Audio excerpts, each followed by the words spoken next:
In a video before, I tried to explain all that you have to do when you remove the char air cooler from MTU engine to send to the workshop to clean up or rebuild, or you will try to swap this one for other one.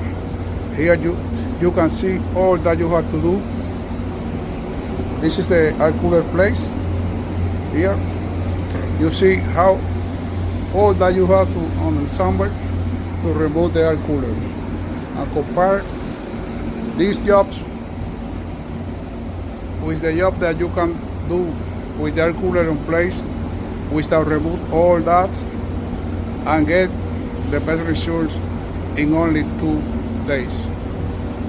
This is to let you know one way, another way. You take the more easy way. See everything that you have to remove.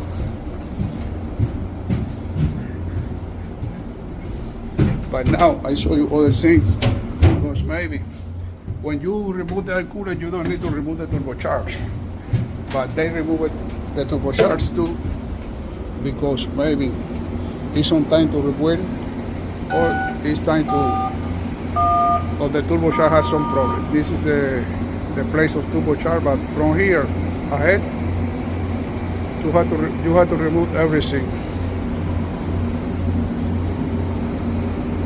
The crane, you have to use the crane, take out the roof and unassemble all this.